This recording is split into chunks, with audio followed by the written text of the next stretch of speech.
नमस्कार दोस्तों, मैं professional estimation and billing engineer Rajesh Tiwari. आज हम इस वीडियो के माध्यम से यह बताएंगे कि डीबीएम का क्वांटिटी कैलकुलेशन कैसे किया जाता है। इसके पहले हमने सबग्रेड का क्वांटिटी कैसे निकाला जाता है, जीएसबी का क्वांटिटी कैसे निकाला जाता है, डब्ल्यूएम का क्वांटिटी कैसे निकाला जाता है, इसके पहले हम इनका सबका वीडियो बना चुका हूं। इसलिए हम इसके आगे का प्रोसेस यानी डीबीएम का क्वांटिटी कैसे कैलकुलेशन किया जाता है यही इस वीडियो के माध्यम से जानेंगे। तो चलिए हम एक सीट के माध्यम डीबीएम का क्वांटिटी कैलकुलेशन करना सीखेंगे। तो पहले हम एक टीसीएस को समझ लेते हैं कि टीसीएस में दिया क्या क्या है। इस टीसीएस में पहले सबग्रेड का लेयर दिया गया है, जीएसबी का लेयर दिया गया है, डब्ल्यूएम का लेयर दिया गया है, डीबीएम का लेयर दिया गया है, बीसी का लेयर दिया गया है। और हम जानेंगे कि इन लेयरों का थिकनेस क्या क्या है। जैसे सबग्रेड का थिकनेस 500 mm दिया गया है, जीएसबी का थिकनेस 200 mm दिया गया है, डब्ल्यूएम का थिकनेस डब्ल्यूएम फर्स्ट का थिकनेस 125 mm दिया गया है, डब्ल्यूएम सेकेंड का थिकनेस 125 mm दिया गया है, डीबीएम का थिकनेस 50 mm दिया गया है और बीसी का थिकनेस 40 mm दिया गया है। ये तो बात हो गया क्रस्ट का। अब हम बात करते हैं कि रोड का विड्थ कितना है। रोड का विड्थ सेंटर से वन साइड में कैरेज वे का विड्थ 3.5 मीटर है, पेप शोल्डर का विड्थ 1500 mm है यानी 1.5 मीटर का है, अर्थन शोल्डर 1000 mm का है यानी 1 मीटर का है। इसी चीज को हमने यहाँ पर अलग से लिखे हैं कि कैरेज वे का विड्थ वन साइड का सेंटर से वन साइड का 3.5 मीटर का है, पेप शोल्डर 1.5 मीटर का है, अर्थन शोल्डर 1 मीटर का है। हमने यहाँ पर थिकनेस लिखे हैं, जो यहाँ पर हमने समझाया है थिकनेस, इसी को हमने यहाँ पर एज टू एज उतार दिए हैं। जैसे सबग्रेड का थिकनेस 500 mm का, जीएसबी का थिकनेस 200 mm का, डब्ल्यूएम सेकेंड का थिकनेस 125 mm का, डब्ल्यूएम फर्स्ट का थिकनेस 125 mm का, डीबीएम का थिकनेस 50 mm का और बीसी का थिकनेस 40 mm का। ये तो हो गया हमारे टीसीएस के बारे में। अब हम बात करते हैं कि डीबीएम का क्वांटिटी कैलकुलेशन कैसे किया जाएगा। तो चलिए हम जानते हैं दूसरे सीट के माध्यम। इस सीट में सबसे पहले हम डीबीएम का विड्थ निकालेंगे कि डीबीएम का विड्थ क्या होगा। तो चलिए हम जानते हैं। जैसे इसका फार्मूला होता है carriageway plus paved shoulder plus crust above into horizontal slope. Carriageway कितने का दिया गया है? 3.5 मीटर का दिया गया। पीछे हमने यहाँ पर ड्राइंग में बताए थे कि कितने का 3.5 मीटर का है।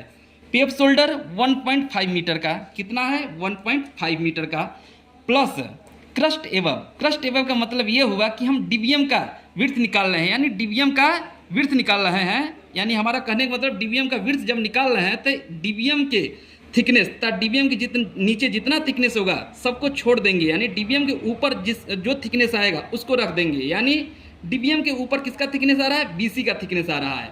तो हम सिर्फ बीसी का थिकनेस यहाँ पर रखेंगे। यानी बीसी कितना का हमारा है? यहाँ पे 40 mm का है। यानी इसको मीटर में कन्वर्ट करेंगे तो क्या आ जाएगा?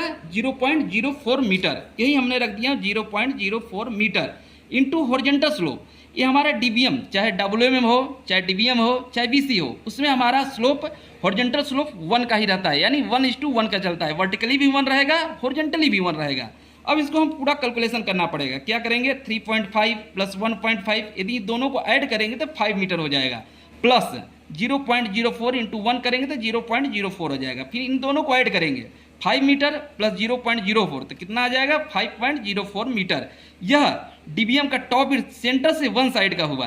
अब इसमें हम 2 का मल्टीप्लाई कर देंगे तो दोनों साइड का आ जाएगा। क्या करेंगे? 5.04 इंटू 2 तो कितना आ जाएगा? 10.08 मीटर। ये हमारा डीबीएम का यहाँ से लेकर यहाँ तक का टॉप विड्थ टोटल आ गया, यानी बोथ साइड विड्थ हमें पता चल गया कि कितना है? 10.08। अब हम इसका क्वांटिटी निकाल सकते हैं कि क्वांटिटी निकालने का फार्मूला क्या है? DBM quantity length into width into depth. हमें लेंथ पता है, लेंथ कितने मीटर के बेड का निकाल रहे हैं? 100 मीटर के। जैसे हमने यहाँ पर लिखे हैं कि हम 100 मीटर बेड के लिए क्वांटिटी कैलकुलेशन कर रहे हैं। और विड्थ अभी हमने निकाले हैं 10.08 मीटर, जो हमने यहाँ पर निकाले हैं। क्या निकाले हैं? 10.08 मीटर। वही यहाँ पे 10.08 मीटर। डेप्थ कितना है? हम डीबीएम का डेप्थ कितना है? 0.0550 मीटर, यानी 50 mm, जो हमने यहाँ पर लिखे हैं। डीबीएम का विड्थ क्या? डीबीएम का थिकनेस कितना है? 50 mm का है। अब यहाँ पर हम लोग डेप्थ 50 mm लिख देंगे। Length width depth. लेंथ तो हमारा हो गया 100 मीटर, विड्थ हो गया 10.08 इंटू डेप्थ 0.05 मीटर।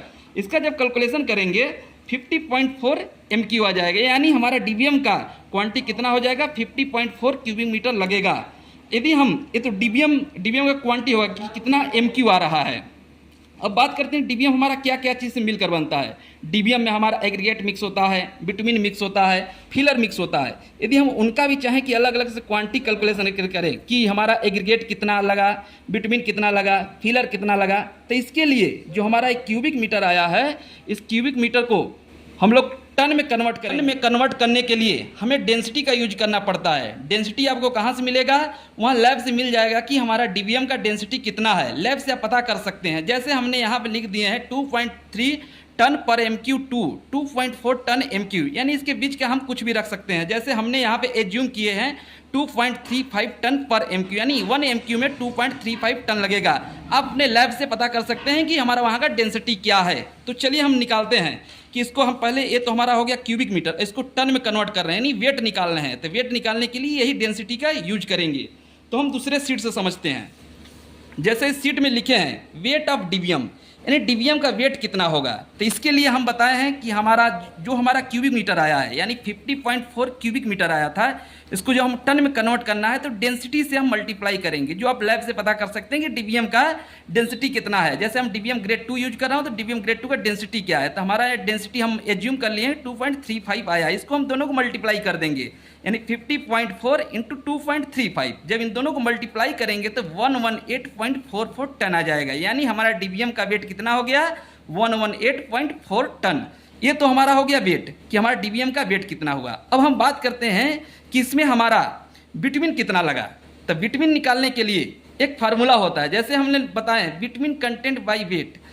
ये हमारा डीबीएम ग्रेड 2 यूज कर रहे हैं, तो हमारा डीबीएम ग्रेड 2 हमारे डिजाइन में 4.5%। आप अपने लैब से पता कर सकते हैं कि हमारे डीबीएम ग्रेड 2 में कितना परसेंट विटामिन चल रहा है। हमने यहाँ पे एज्यूम कर लिए हैं कि हमारा जितना टन आया है उस टन का 4.5% विटामिन यूज हो रहा है। तो इसके लिए कैसे निकालेंगे कि कितना विटामिन यूज हुआ है? इसके लिए विटामिन क्वांटिटी बराबर जो हमारा टन आया है, जैसे 118.44, इसका 4.5%, 4.5%। जब इसका पूरा कैलकुलेशन करेंगे तो हमारा आ जाएगा 5.33 टन। यानी कहने का मतलब है जो 118.44 टन हमारा टोटल डीबीएम जा रहा है, डीबीएम का क्वांटिटी है, इसमें हमारा 5.33 टन हमारा विटामिन लगेगा। ये तो हो गया विटामिन क्वांटिटी। अब हम बात करते हैं कि डीबीएम में फिलर कितना लगा है, यानी लाइम कितना गया है। लाइम का क्वांटिटी निकालने के लिए हमने यहाँ फिर यहाँ हमने एज्यूम कर लिए हैं कि हमारा फिलर कंटेंट बाई वेट 2%। ये भी आप लैब से पता कर सकते हैं कि हमारा फिलर का क्वांटिटी कितना परसेंट जा रहा है। तो हमने यहाँ पे एज्यूम कर लिए हैं कि 2%, यानी हमारे टोटल वेट का 2%, कि हमारा टोटल वेट का 2% हमारा फिलर जा रहा है। तो इसका हम कैलकुलेशन कैसे करेंगे? फिलर क्वांटिटी 118.44, ये हमारा टोटल टन है का 2%। जब इसका हम कैलकुलेशन करेंगे 2.369 टन, यानी कहने का मतलब हुआ ये हमारा टोटल टन था, इस टोटल टन का हम 2% किए तो हमारा 2.369 टन, यानी फिलर हमारा 2.369 टन लगेगा। ये तो हो गया फिलर का क्वांटिटी और विटामिन का, किस डीबीएम में हमारा विटामिन कितना लगेगा और फिलर कितना लगेगा। अब हम बात करते हैं कि एग्रीगेट कितना लगेगा। तो एग्रीगेट निकालने के लिए फार्मूला ये यूज करिए, टोटल वेट, यानी जो हमारा डीबीएम का टोटल वेट आया था ये हो गया total weight minus vitamin quantity, जो हमने यहाँ विटामिन क्वांटिटी लिखे हैं वो, यहाँ vitamin quantity plus filler quantity, जो हमने यहाँ फिलर क्वांटिटी निकाले हैं वो फिलर क्वांटिटी। अब इसको नीचे आते हैं, टोटल वेट कितना हमारा है डीबीएम का? 118.44। तो हमने यहाँ पर लिख दिए हैं 118.44 माइनस विटामिन क्वांटिटी कितना है? 5.33। तो हमने यहाँ पे लिख दिए 5.33 प्लस फिलर क्वांटिटी कितना है?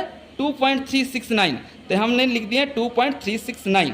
फिर यहाँ पे इसको कैलकुलेशन करेंगे 118.44, इसको जस्ट का तस यहाँ पर रख दिए हैं, माइनस का चिन्ह दे दिए हैं।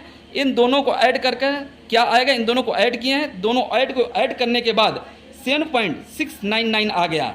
अब ये हमारा टोटल क्वांटिटी था, अब इसमें इसको माइनस कर देंगे तो हमारा एग्रीगेट का क्वांटिटी आ जाएगा कि हमारे इस डीबीएम में एग्रीगेट का क्वांटिटी कितना लगेगा। यदि यह वीडियो आप सभी मित्रजनों को पसंद आया हो तो लाइक सब्सक्राइब करना ना भूलें।